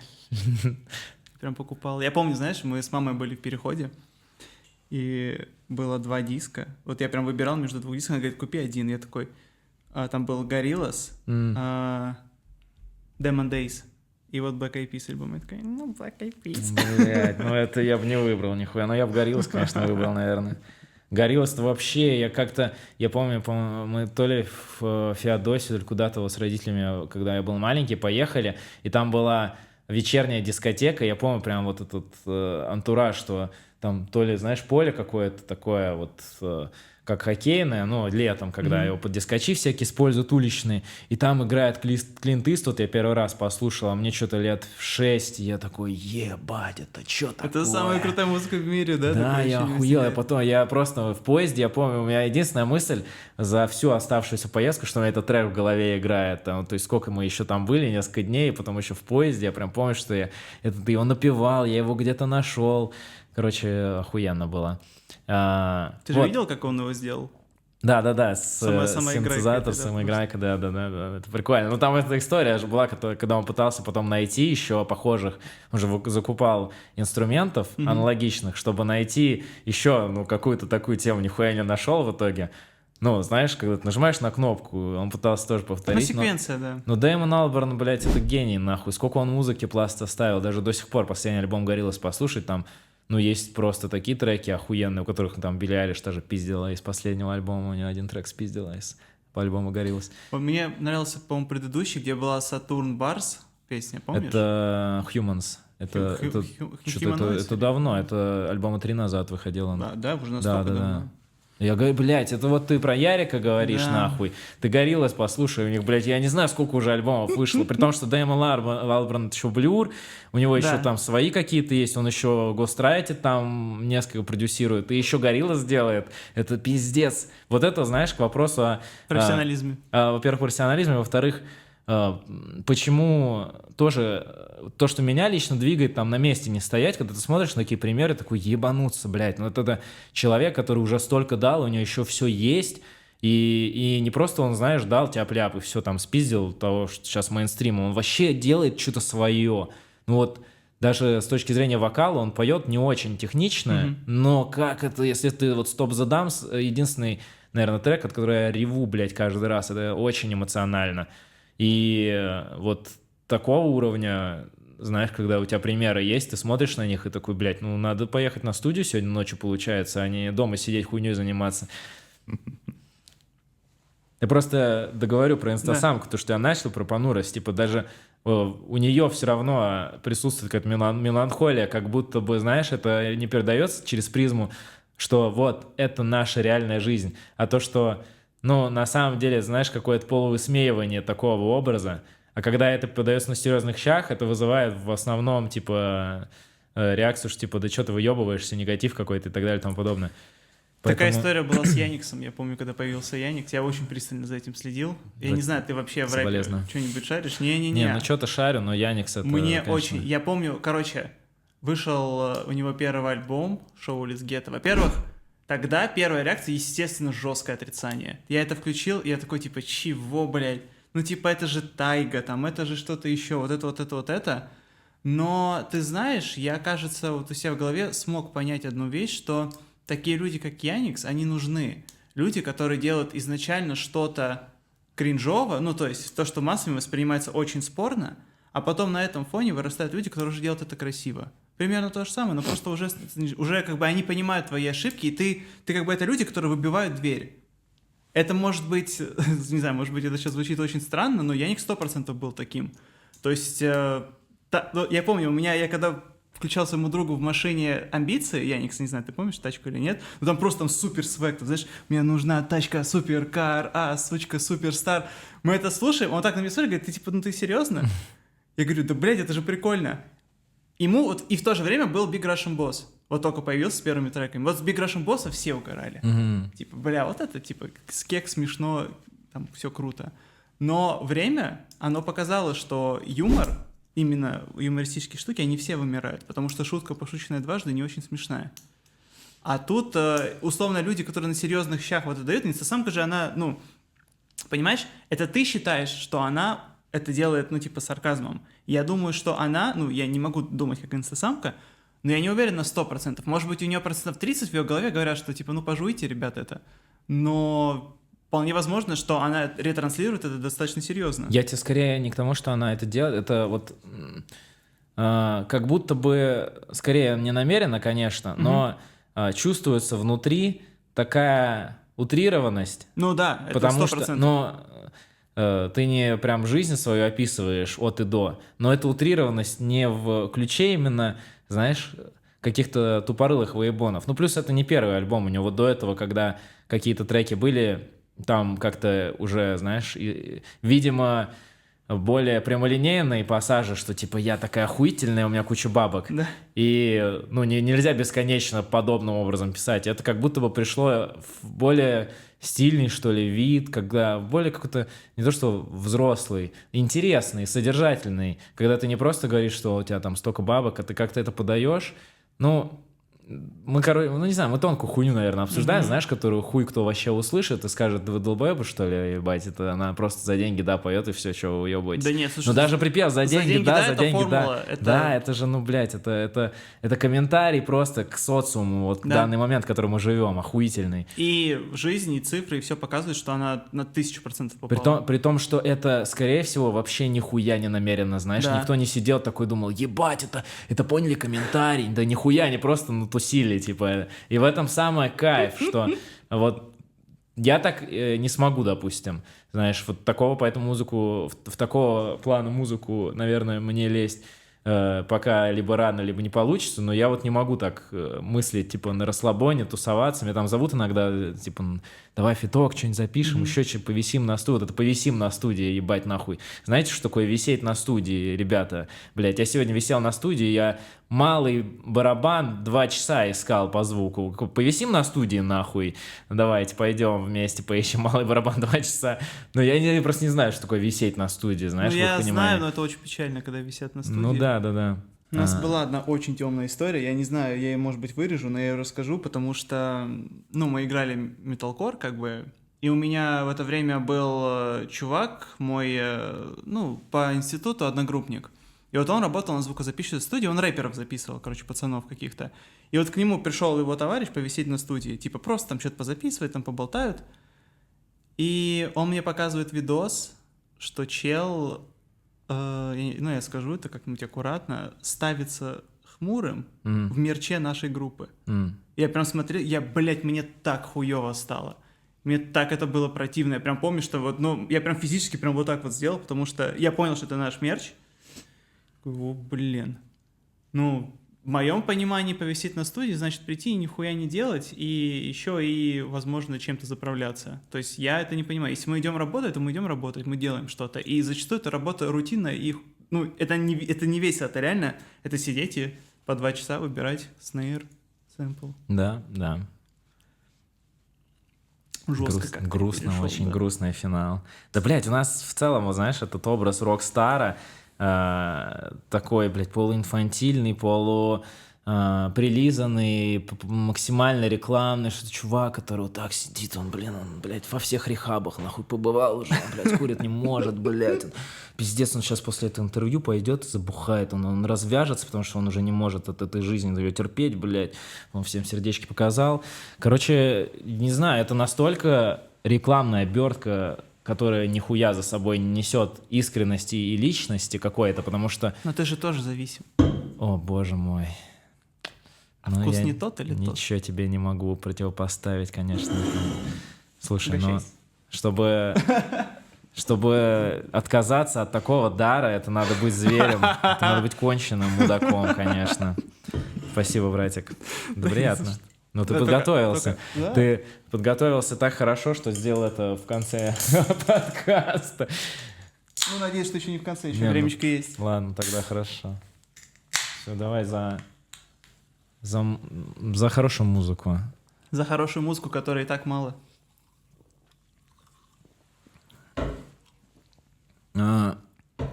Я забыл, о чем я говорил, но это я классический Ты Олегович. говорил про инфантильность рокеров, про вот это вот всю, что сейчас поставится. Да, ну то, что... Это же неинтересно, знаешь, это то, что вырезается обычно вот из байопиков, вот этот момент. Это как вот про Квинов вышел фильм, смотрели все, ты тоже смотрел, я думаю, точно. Когда они приходят, такие, надо придумать на репе, типа, надо придумать, блин, трек какой-то крутой, Мюзикл. чтобы люди могли на концертах сделать так пум-пум-пам, пум-пум-пам, чисто на репе. Все таки да, этот, блядь, конечно, нахуй, это так придумывается, чуваки, естественно, блядь. Каждые треки придумываются именно так, точно, вообще никакой... Это прогулка, легкое приключение на 15 минут, блядь, вошли и вышли. Каждый трек так пишется. Но... У некоторых, я уверен, что так треки пишутся. Не, знаешь. так многие треки пишутся, и даже там хэппи-энд, который я брал, вот, Очередной трек новой психотерапевт. Я буду грустным, снова не могу терпеть. Знаю, что где-то есть брошенный в самый дальний угол хэппи-энд. Заросший паутиной так, что не стереть. Он уже не способен поменять сюжет. Но я отдал все, чтоб когда-нибудь успеть. говорил, что я, блядь, я сидел на студии, мне было очень хуево, очень долгое время я не мог ничего написать, потом я поехал на студию и написал весь трек минут за 5, наверное, ну, типа, в каком-то таком состоянии, знаешь, транса определенного, когда ты только после того, как ты написал строчку, ты осознаешь, что ты написал. И это такое, не знаю, неповторимое состояние. Ты, как писал музыку, ты сталкивался, скорее всего, с таким, когда ты сам охуеваешь, только что написал, такой, ебануться, вот это же то, что я думаю, но я это написал быстрее, чем я смог вообще осознать, что я это подумал именно в этом контексте. Вот, и такое случается, это вообще чистейшее творчество, это супер круто, но это, блядь, это 15%, это ты вообще даже, ну, ты даже вот написав это, ты потом идешь и 2 часа марафона выбираешь и Да, начинаешь вот париться да. по звуку, думаю, так, гитара Закончить такие, трек попробуй, вообще такие. очень трудно. Ну да, поэтому вот этот образ рок-стара, да, понятное дело, что нахуй это все показывать, это все скучно, неинтересно, но это тоже сформирует личность в какой-то степени. Видно, когда чуваки этим, бля, нихуя не занимаются. Вот у нас то, что сейчас происходит в альтернативной сцене, в топах, блядь, ну Вот там... мы и вернулись. Ну, там видно, что это просто сборище чуваков, которые... Ну, они не музыканты. Я, блядь, говорил, Яндексу и ВК надо сделать плейлист, назвать его «Свидетели 3 дня дождя» и добавить туда всех вот этих чуваков, всех там 13 карат, Дани Кима, блядь, там, кто там еще, Plain the Angel, там всякие, короче. Ну да, все, кто в рекомендациях. Чуваки, всплывают. вот, блядь, ну просто, ну я все могу понять, да, вы такие крутые пацаны, ну просто так получилось, что у вас те же, просто одни и те же треки одинаково звучат, одни и те же пазлы. Сэмпл-паки у всех. Да, одни и и, те же. одна нейросетка вам тексты всем пишет, я все могу понять, да, ну скинули все на одну нейросетку, ну что, блядь, поделать, да. Лирика на всех не хватает, только 3 дня дождя, блядь, хватает на пару альбомов, Но поэтому... он поп-исполнитель, он же так говорит. Кто? Он. Кто именно? 3 дня дождя. Он говорит, я не альтернативщик, я поп.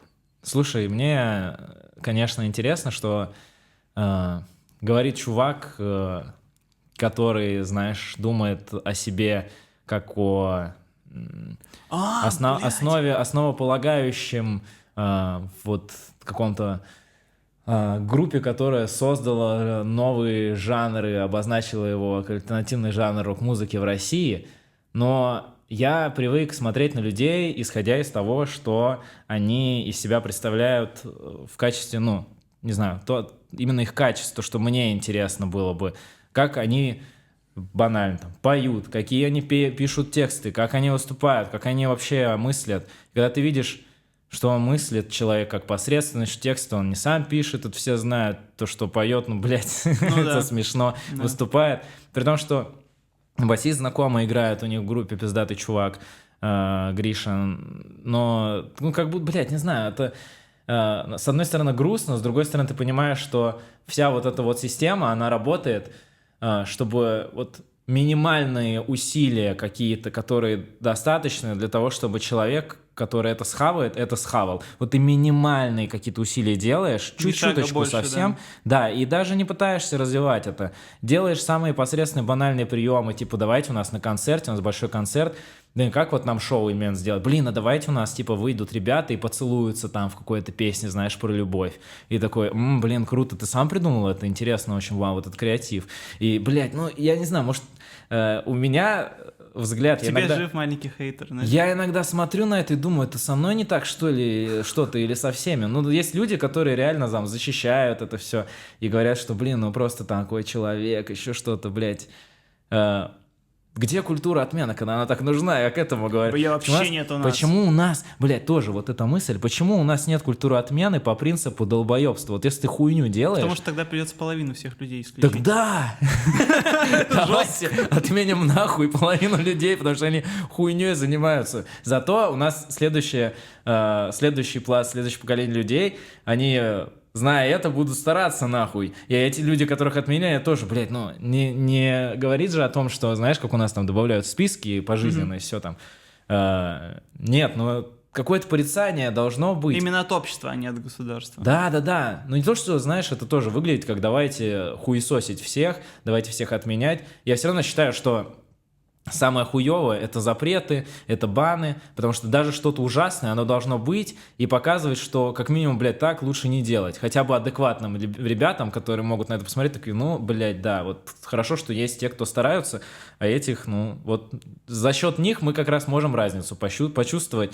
Но, блядь, ну какое-то должно быть хотя бы ощущение вот у людей, что, ну, что-то хуёво, непрофессионально, некачественно сделано. Потому что многие, знаешь, говорят, что вот есть субъективность, объективность, вот это творчество, это же очень все субъективно. Вот мне нравится, а тебе не нравится. Блядь, ну вот ты подойди к хирургу, да, на операции, и скажи ему: чувак, блядь, ну ты вот... Слушай, скальпель, мне не нравится, как ты держишь скальпель. А ты держи вот так вот его, вот так вот зажми, да. И вот здесь надрез у тебя, ну, мне не нравится, что он здесь. Давай вот здесь сделаем надрез. Блядь, ну, иди влезь туда. Почему ты думаешь, что музыка, она не состоит из таких же технически важных элементов, которые, блядь, как раз и характеризуют тебя там как профессионала, как творческую единицу, как крутого музыканта, блядь. Ну, так мы можем дойти не то, что... до того, что, ну, скоро нейросети, короче, будут лучше делать музыку, чем люди делать музыку сейчас. Это опасная дорожка, не идите по ней, ребята, блядь, задумайтесь. Короче, грустно это все. Немножко как будто все не пытаются даже смотреть на, знаешь, реальные старания. Не то, что старания, знаешь, как это сказать. Ну, на качественность, короче. Короче, они не могут отличить момент, вот, который мы с тобой отличаем в этом смысле, что, условно послушав там пародиста «Три дня дождя», мы понимаем, что это пародист «Три дня дождя», мы понимаем эту структуру, мы понимаем, что это не глубоко, что это, ну, окей, типа, норм. А чтобы понять условно, ну, я сейчас говорю так чуть-чуть абстрактно, но чем вот вы отличаетесь от них, я четко понимаю, вот я тебе это сказал, я тебе привел эти тезисы, но, например... Моя сестра может это не понять. Ну, не потому, что она там глупая или что-то, а потому что ей до этого дела нет. Она там своей учебой, там своей занимается. Ну, не, я согласен. Я в целом не считаю, что надо, знаешь, душнить в этом плане и всем там объяснять: да, блин, ты что, не видишь? Вот, послушай, вот то, вот это. Но как будто бы не хватает просто хотя бы какой-то минимальный, вот то, о чем ты говорил, сит от культуры, да. У нас как будто бы вообще вот кто забрался... Кто в ТикТоке выстрелил, «Три дня дождя» в ТикТоке выстрелил. То, что копия, проблема-то даже меня бесит больше не только копия, потому что это прям реально копирка один в один, но и у чего эта копирка. Просто «Три дня дождя» он создал, как он сам выражается, новый жанр в музыке, альтернативы, да. Но на самом деле, что сделал «Три дня дождя», он реально сделал великую вещь. Он показал, насколько низко планку можно опустить, насколько можно войти в эту индустрию, будучи нихуя не музыкантом. Типа, ты можешь написать стих, ты можешь его пробурчать в куплетах, в припевах проорать и сделать ровные стены гитар. Все. Ты новая альтернативная музыка, да. И это, блядь, это так легко делать, поэтому таких много, и поэтому... те, кого я перечислил, в основном это не музыканты. Ну, это слышно, потому что кто-то там развивается, кто-то пытается там вот... Тоже на каком-то концерте, не помню уже, ну давно, то ли на будущем, то ли где-то вот Мука выступал, и все хуесосили раньше Муку за хуевые концерты. И я был в том числе во всех, потому что мы выступали как-то на фесте, на Море Фест в Питере, и мы ушли с него, потому что Мука начал выступать на третьем его треке, потому что я охуел, я такой, блядь, ну это пиздец, чувак, это очень плохо, я не могу. И на будущем там тоже какие-то чуваки выступали, там ТДД, и там Planet the Angels, что-то еще. И вот когда он вышел, я думаю, ну давай посмотрим. И он там пытается петь, я думаю, ладно, хотя бы какой-то шаг куда-то в развитие, окей. Как будто бы, к сожалению, это, знаешь, с помпезностью какой-то воспринимается, что ебать, а я занимаюсь вокалом нахуй. Да я уже не вот это ваше вот шушера, вот, которая не профессионал, я за вокал занимаюсь, я на 3 занятия сходил, на секундочку, блин, ты видел, что я как пою? Ну, уже хотя бы, ладно, на 3 занятия сходил, уже, знаешь, такие, у нас, видимо, такое время настало, что можно хвалить за пару занятий вокалом чуваков, потому что, ну, достаточно грустно. Хочется, короче, блядь, чтобы больше было. Ты понимаешь, что наша было индустрия сейчас — это следствие алгоритмов ТикТока, блядь? Ну... Особенно вот это альтернатива. Как профессиональный тиктокер могу тебя, да, и огорчить, и расстроить. Ну, блядь, это тоже такая... Это не было бы ТикТока, было бы что-то другое. Это скорее просто следствие того, что развитие технологий, оно неминуемо, и развитие...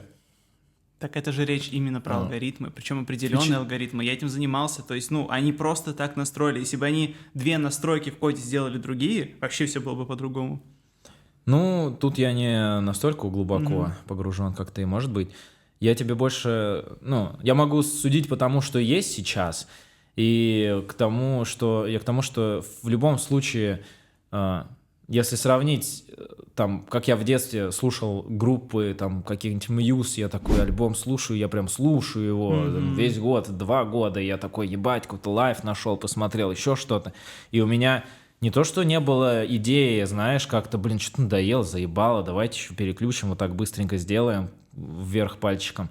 Нет, я прям мог в этом прям плавать очень долго, и мне не надоедало. И как будто бы вокруг тоже такой больше был вайб. Там, ну, у меня ровесники, там, не знаю, Фиша кого-нибудь слушали в этом ключе. И в целом тоже, даже сейчас до сих пор вот эта культура, она живет. То есть там, окей, сериал пересняли, дали второе дыхание, но в целом люди, которые все вот это вот киш, Ну, панк-движуха, да. да, она как будто бы остается. А то, что сейчас появляется вот в современном виде... Кстати, «Казенный унитаз» интервью есть, что посмотреть. Про панк-движуху. Мега. Она как раз из-за того, что нету личного содержания, это все взаимосвязано, что даже «Три дня дождя» ты слушаешь, я понимаю, что это сейчас, блядь, придут девчоночки, без обид, но люди придут и скажут, что да ты не понимаешь, у него там, блин, в жизни такое-сякое, блядь, и, ну, люди не знают, что он не сам себе тексты даже пишет нахуй, но...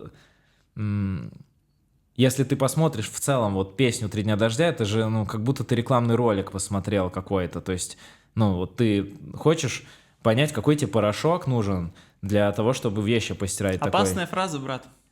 Ну ладно, хорошо. Нет, ну, я имел в виду Я Досю, понимаю, например, да, или... этого слова, да? Ну, Да. какой ему нужен ему, я не знаю. Ну, я не понимаю, о чем ты. Не Правильно. сталкивался с такими, знаете, двойными смыслами, непонятно. Слишком сложно. Да, глубоко очень. Мы же про «Дня дождя» говорим, тут не про двойные смыслы, братан, тут все. Те любители двойных смыслов, сейчас они проматывают эту лекцию. Скипаем. Да, поэтому, ну, это приучает как раз-таки, точнее, это кормит вот как раз это клиповое мышление, что тебе это не хватает настолько, ты об этом забудешь через пару лет. Останется, конечно, блядь, еще раз там вы придете, фанаты сейчас будут писать, блядь, да это никогда, это навечно. И про нас будут так писать, что там никогда и навечно, и там про твое творчество найдутся, и про там Neverlove, про кого угодно найдутся, кого там мы можем назвать кринжем или хуйней. Это нормально. Но если ты в целом берешь вот взгляд не масса, на которую как раз и рассчитана реклама, блядь, естественно, нахуй на вас работает эта реклама, она сделана, чтобы на вас работать нахуй. Если вы ее защищаете, значит, реклама работает, блядь, вы подтверждаете, что реклама работает, охуеть. Люди приходят, говорят, что, блин, нет, он настоящий чувак, он страдал, он реально, ты такой, охуенно, только что подтвердил, что это реклама, блядь, буквально, ты буквально этим подтверждаешь искусственность всего И Ярик тоже происходящего. сын Кипелова, это тоже правда, Ну. ребят. Бля, ну, кстати, очень странно, вот что-то офф-топа, но супер странно вышел из этого трека «Отец». Это было очень странно. Я такой, бля, такая эпичная.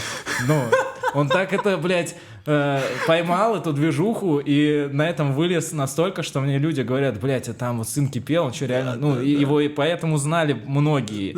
И он это вообще просто, он это не просто в унитазе утопил просто мордой. Я не знаю, он уехал в лес с этим приколом, и его просто разрезал вот так вот аккуратненько, блин, маленьким ножичком, таким по бумаге, по кусочкам, и вот всю ночь их закапал в разных частях этого леса, бля, я хуй знает, зачем он так Я сделал. надеюсь, что мы сможем у него это спросить. Бля, Ярик, Будем идти к зачем? этому. Очень, не, молодец. Машина, Ярик, машина. Вот.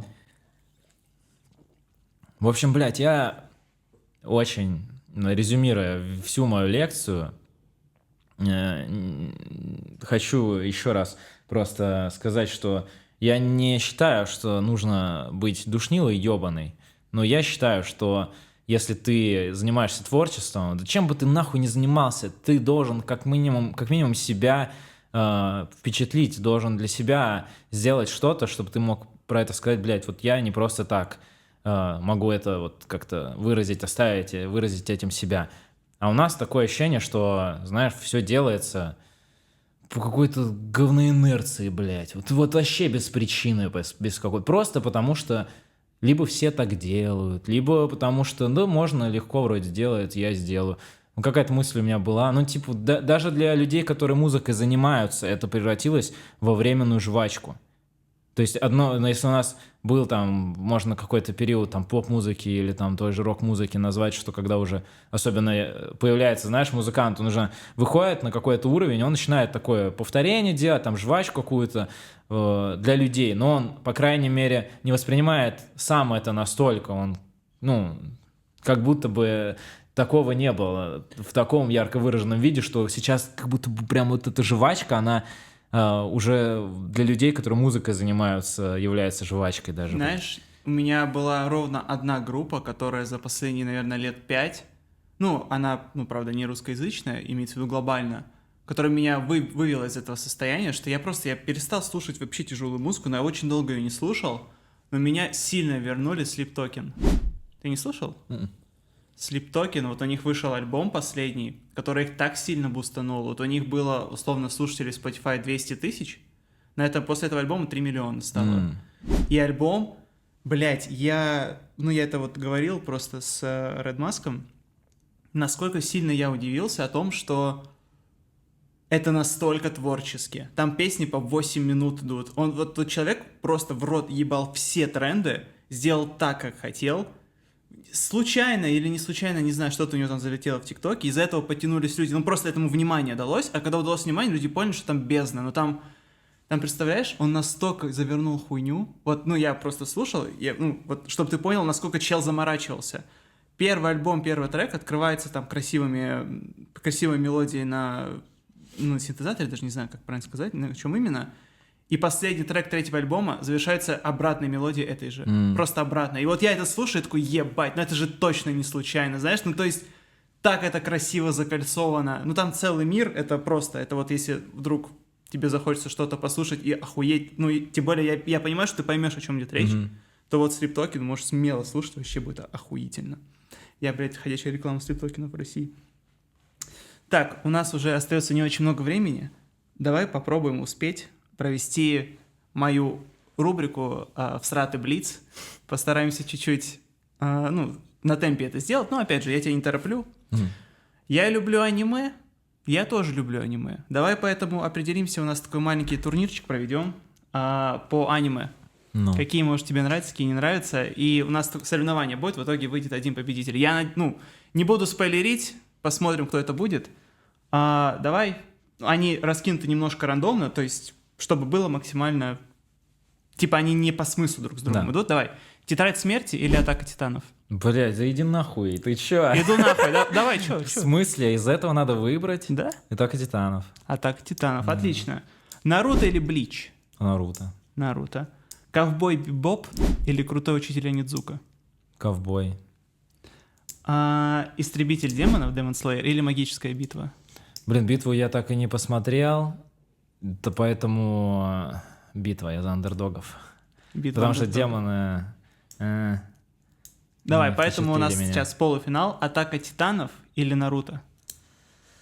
«Атака титанов» все равно, скорее всего, потому что все, что есть в «Наруто», есть в «Атаке титанов», но вот в «Наруто» нет того, что есть в «Атаке титанов», а это деконструкция. И деконструкция — это хайповая хуйня, это хайпик, это вайбик, это вот это современные словечки, вся вот эта хуйня. Потому что, знаешь, это то, что вот пацаны сейчас сделали, условно, это деконструкция жанра, вот это «Атака титанов» сделала еще тогда. Вот этого вот типичного сёнэна, где есть главный герой, и как это все начинается. Конечно, завернули они, закрутили там немножко финал. Спорненько. Финал в стиле «Интерстеллара», конечно. Я еще просто читал мангу. Просто я тоже читал мангу. Мне сейчас очень интересно, есть такая хуйня. Блять, сука, как же называется? Там, где боги с людьми дерутся за уничтожение человечества. Да, что-то всемирное... Блять, я понял, о чем ты говоришь. Там вот эти вот бои идут. Да. Это Netflix. Я не... Netflix? Netflix, аниме от Netflix. Второе. Да? Второе аниме. Я мангу читал, поэтому... Это за конца времен что-то... Битва Короче, мы поняли, Да, о чем да, речь, да. я поставлю это. Но это ну там Не, у такие меня бои с чудовищные названиями, идут. с названиями Там Геракл наши. против, Да, блядь, да, Джека да. Потрошителя. Ты такой, чего Да, нахуй, что это там клево, происходит? клево. Но я вот сейчас читаю, и просто, когда мне что-то нравится, я на опережение иду сразу, потому что заебывает ждать. Я то же самое сделал с Demon Slayer. Я весь его прочитал после второго сезона, потому что я не выдержу. Мне интересно, что там. Да, и с «Атакой Титанов» получилось, блядь, конечно же, грустный прикол с тем, как они студию поменяли на 4-й сезон. И... Да, и картинка испортилась. Ну да, там 3D, вот это Вот все этот грустно, конечно. страшный взгляд этой девчонки, я не помню, что ее звали, вот такой, блин, ужас, нахуй я его вставил. Так, «Ковбой Бибоп» или «Истребитель демонов», да, что ты выбрал? Ковбой, да. «Ковбой». Ну и что, финал, получается, «Атака титанов» или «Ковбой»? «Атака титанов»? Легко, да, тут легко. Ну, «Атака Титанов», блядь, это... Ну, это эпохальная вещь. Я ее показывал своим там родственникам, ну, там, в смысле, там, там братьям, сестрам, потому что я говорил, посмотрите, это невероятно. Это Ну, очень знаешь, круто. есть вот... Это как Google. Вот Google берет, поглощает в себя мелкие компании, всякого вот на основе там, не знаю, каких-то наработок других людей делает свои проекты и так далее. Там. Вот это то же самое в контексте идей в целом вот этих всех сёнэнов и манги, потому что, ну, «Атака Титанов» как будто, вот ты ее посмотря одну, ты уже можешь несколько не разных смотреть, да. настроений и смыслов подчеркнешь, которые во многих других есть. По отдельности. Это круто. Месяц без секса или год без доктора Пейпера? Год. Блять, ну я не знаю, расстрою кого-то. Месяц без секса. Кого, блядь? Их? Или кого? Не знаю, есть ли кого расстраивать этим. Знаешь, он же еще делится на производство. Есть польский, есть американский. Я уже американский нигде не могу Блин, найти. у нас вот пухленьких нету, я не могу найти пухленьких. Я нашел только ванилу где-то, но, блин, не то. Вот этот красный, стандартный, пухленький. Но они все равно чуть-чуть по-другому Да, на вкус они все чуть-чуть воспринимаются. Да, и тот прям был доступен. У меня просто в какой-то момент, я все выкинул, но у меня дома было банок 300, наверное, этих пепперов. Ну, очень много. Я еще из них башенки строил, чтобы, знаешь, как моего будто знакомого антураж был был. заворот кишок из-за этого. Он перепил. Да, не, я по 6 банок в день выпивал. Мне прям, ну, я вот сейчас пошел к эндокринологу не так давно. Я еще отказывался от сахара, что-то там мутил какие-то мутки охуенные. И я думаю, я и прихожу, говорю, слушайте, ну я по 6 банок в день пил на протяжении пары лет. Мне кажется, ну... Что-то я должно что-то быть думаю, не так, да, она такая, да не, нормально, усваивается у тебя все. Я такой, охуенно, а что я? Да я что-то подумал в какой-то момент, думаю, блин, это, наверное, хуево, надо прекращать. Не, ну слава богу, слушай, у Ну тебя да. хорошая, видимо, какая-то генетика. Это тебе повезло, не всем так везет. Давай. Попробуй тоже быстро. «Необитаемый остров». Нужно взять одну книгу, один фильм и один сериал. Блядь, книга... С книгой сложно, потому что я не знаю, какое впечатление я произвожу, но я за свою жизнь прочитал меньше 10 книг, наверное. Я вообще не особо чтец книг, и мне из всего, что я читал, прям супер сильно запомнился Вербер. Вербер, наверное. Да, потому что он француз.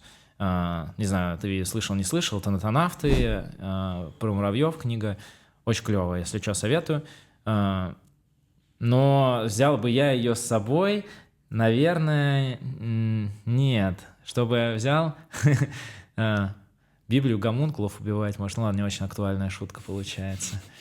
Че это, блин, взять? Ладно, ну бумагу найдем там, не знаю, нахуй вообще книгу брать. Я считаю, что это будет отвлекать меня только от дел насущных, мне надо Можно будет взять заниматься... какой-нибудь «Войну и мир» и, блядь, еще последние лет 15 ее там читать, понимать ее. Ну, типа как... И не дочитать. И не вчера дочитать. в Это пизду. французский. Я Я не буду это мелкое читать. Я лучше с ума сойду, Да, чем это нахуй буду дочитывать.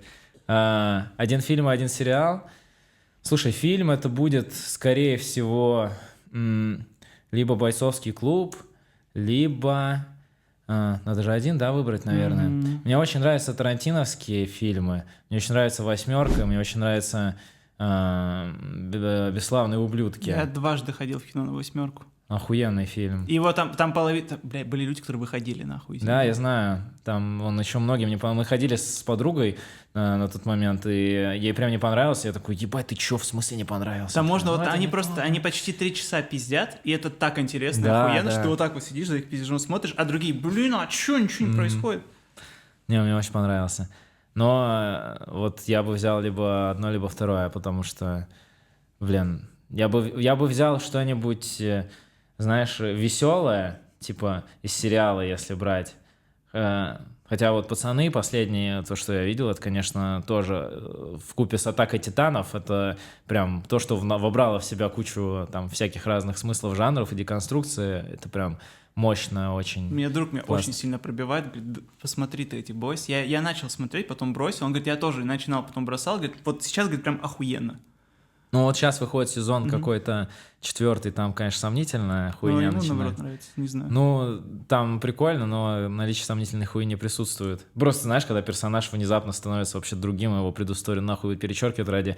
Ради эффекта вау? Нет, ради того, чтобы впихнуть. Ой, все понятно, да. Да, это такое, блин, ну это просто неуместно. Я даже не против этого само по себе. Мы, блядь, смотрели какой-то сериал, быстро отвлекусь, про то, как чуваки деньги отмывали, и из-за этого там отец с семьей, они уехали в какой-то городок, и там, типа, пытаются, им надо через этот городок придумать, как отмыть очень много денег для какого-то мафиози. Не помню, как называется сериал. Вот. И там к ним там агент ФБР, который пытается рассекретить эту всю схему, выйти на этого главного чувака, чьи деньги отмываются. И просто идет сериал, все, да, ты знаешь там этих персонажей, внезапно просто новая сцена в отеле, этот агент ФБР лежит, что-то он думает, и к нему, знаешь, вот так вот подкладывается парень, который типа его обнимает, ну ты чё, дорогой, и это просто вот нихуя появляется, и это ни на что вообще не влияет, и ты такой думаешь, блядь, ну а чё вот это напрягает меня, по какой причине, потому что это, я знаю заведомо, что вставлено ради чего, чтобы это баллов подобрать себе, потому что, ну, это как будто никак не раскрыто. Мне кажется, знаешь, у них ничем. сейчас простуда. Эта простуда когда-нибудь спадет. В плане того, что они... Я понимаю, зачем они это делают. Может быть, это отчасти именно в их культуре. Может быть, это и имеет смысл.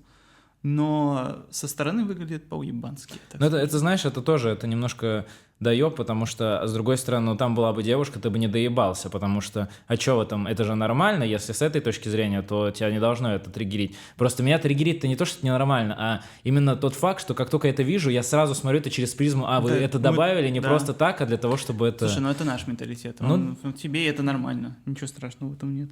Какую суперспособность ты бы хотел? Как раз про бойс. Блять, я бы хотел возвращаться во времени очень сильно. И знаешь, когда ты поговорил, такой идешь через 5 минут, думаешь, блядь, надо было вот так сказать. И в этот момент возвращался во времени и чисто войти в комнату такой, да пошел нахуй, там вот так надо, блядь, и так было, а ты долбоеб, твой аргумент хуйня. Вот, У французов есть поговорка, я не помню, как она звучит на французском, но смысл на русском будет «умный на лестнице». Типа, что ты понял, что надо было сказать, когда уже шел по лестнице, спускался. Да, не, я бы со временем игрался, останавливал время, знаешь, иногда ты такой, блядь, я хочу вот на пару часов дольше поспать, а у меня нет пары часов, вот я бы остановил сейчас время, просто чтобы поспать. Ну и финальное, что слушал по пути сюда? Я слушал то, что мы делали вчера, новый трек, демку, пытался понять, каково, нормально или нет. Ну, вроде я понял даже. Офигенно. Спасибо большое, Олег, что Спасибо пришел. тебе. Было очень приятно. Надеюсь, все будет классно у вас. Спасибо, что позвал. Ой, чистый кайф.